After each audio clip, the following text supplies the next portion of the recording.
Hello all, this is doctor Ayesha.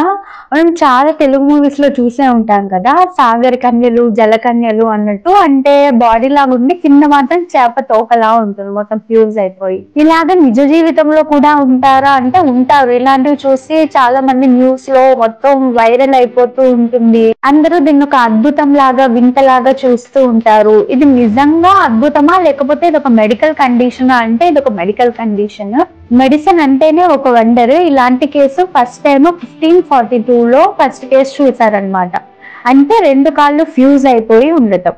ఇది common గా వచ్చే కండిషన్ అంటే కాదు, 1,00,000 మందిలో ఒక్కరికి వచ్చే వెరీ రేర్ కండిషన్. దీనికి చాలా కారణాలు ఉన్నాయి. కరెక్ట్ గా ఏంటి అనేది ఇంకా కనిపెట్టలేకపోతున్నారు. కానీ environmental factors, genetic factors, if pregnant అమ్మాయికి అంటే అమ్మకి లెస్ దాన్ 20 ఇయర్స్ కానీ, అంటే 20 ఇయర్స్ కంటే తక్కువ కానీ, 40 ఇయర్స్ కంటే ఎక్కువ ఏజ్ కానీ ఉండటం, మీన్స్ 20 కంటే తక్కువ 40 కంటే ఎక్కువ ఏజ్ లో కన్సీవ్ అయితే వచ్చే ఛాన్సెస్ ఉన్నాయి. ఇంతే కాదు, ఇంకా చాలా రకాల జెనెటిక్ డిసార్డర్స్ ఏజ్ తో రిలేట్ అయి ఉంటాయి, మదర్ ఏజ్ తో. కాబట్టి బాల్య వివాహాలు ఇవి చేయొద్దు అని అవేర్నెస్ తీసుకొస్తున్నారు.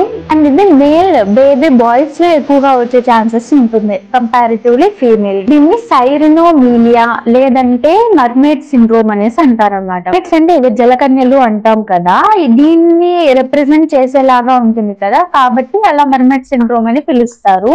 దీంట్లో సాక్రల్ అండ్ కాక్సిక్స్ ఇవంతా ఫ్యూజన్ అయిపోయి ఉంటాయి. కాళ్ళు కూడా ఫ్యూజన్ అయిపోయి ఉంటాయి. కొంతమందికి అంటే సివియారిటీ బట్టి ఒక్కో పేషెంట్ లో ఒక్కోలా ఉండొచ్చు. కొంతమందికి తొడ ఎముక ఒకటే ఉండొచ్చు, ఇంకొంతమందికి 2 ఉండొచ్చు, ఫుట్ ఒకటే ఉండొచ్చు, 2 ఉండొచ్చు. ఇదంతా వాళ్ళకున్న సివియారిటీని బట్టి డిఫరెంట్ కైండ్ గా ఉంటుంది. మదర్ ఊమ్ లో ఉన్నప్పుడే బ్లడ్ డెవలప్మెంట్ జరిగేటప్పుడే ఫ్యూజన్ అయిపోయి ఉంటుంది. ఇలాంటి కేసెస్ ఉన్నప్పుడు స్పాంటేనియస్ మిస్కరేజ్ అంటారు అనమాట.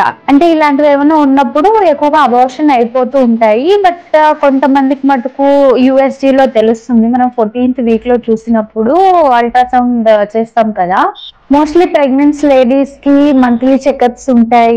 టీఫా స్కాన్ అనేసి అంటారు, అంటే ప్రతి అవయవం చూస్తారు. ఇలాంటివి ఏమన్నా ఉంటే ఊమ్ లో ఉండగానే మనకి USG లో తెలిసిపోతుంది. ఇంకొంతమంది పుట్టిన తర్వాత మోస్ట్లీ బేబీ డెడ్ అయిపోతుంది. ఇంకొంతమంది లైఫ్ లీడ్ చేసే వాళ్ళు కూడా ఉన్నారు, కొంచెం తక్కువ ఉన్నట్టయితే.